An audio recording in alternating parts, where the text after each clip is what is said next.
mga kabises, welcome sa aking vlog, sa panibagong vlog ngayong taon. Panibago na naman matutunghayan ninyo sa araw na ito. Ang ating pong gagawin ay ang pagbisita sa ating hydroponic mini farm sa taas. Ngayon po, dahil ngayon ay New Year, siguro parte na lang naman ito ng ating New Year resolution, ang magtanim. Ang magtanim ay di biro, maghabong nakayuko. Sa atin naman sitwasyon ay hindi naman tayo doon nakayuko. Ang hirap lang doon, medyo masikip ang ating space doon sa taas. At isa pa, ang ikukwento natin ngayong araw na to, pagbisita at observation doon na ating gagawin ngayong araw na po. Ngayon po, sabahan niyo po ako sa pagbisita natin sa ating mini hydroponic farm. Doon lang po sa taas. Tara po, sabahan niyo po ako. Na-prepare ko na po ito siguro yung dispiras ng Pasko, at a week before naghanda na rin po tayo ng ating mga pananim, kaya po meron na po tayong mga nasimulan. Ito po, yan po ang ating mga plants na lettuce. Ito po ay nakalagay dito sa mga PVC tubes. At ito po ang ating irrigation. Meron po siyang, dito po dumadaan ang tubig, yung water solution niya.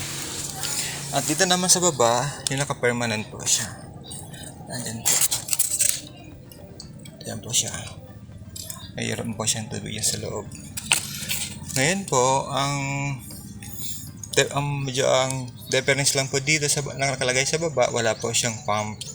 At isa pa po, ang seeds dito ay naka-float lang po, nakalagay lang po yan din sa foam.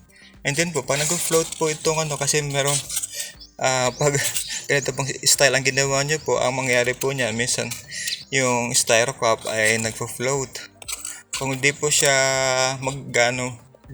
lumulutang-lutang pa rin, ang gawin nyo po, lagyan po niya po siya ng stone. Kaya po nang ginawa ko dito sa kabila, nilagyan ko po siya ng stone na po. Ayan po, punta na po tayo dito sa likod. Kasi po, ang mga plants po dito ay around 200 plus na mga plants. Simula po yan dyan sa taas, hanggang po dyan po sa baba. Ang iba po niyan ay lalagyan pa lang po ng tanim.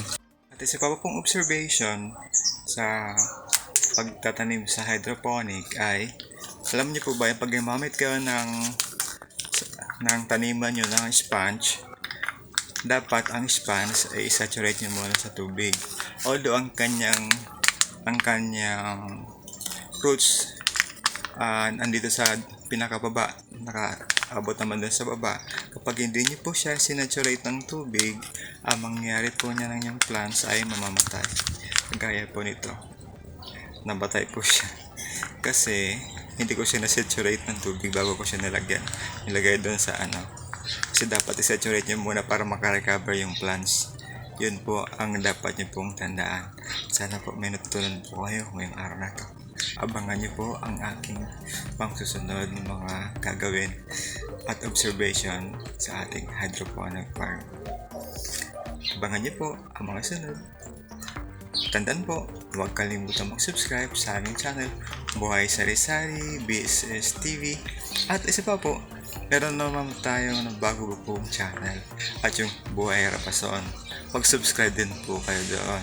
Kasi pag kami po ay nagpapasyal-pasyal, para naman po, abangan nyo naman po ang aming ginagawa pag kami po ay namamasyal. Ano po ba? Huwag pong kalimutan. Nandito lang po tayo sa Buhay Sari-Sari, BSS TV. Bye-bye. See you again.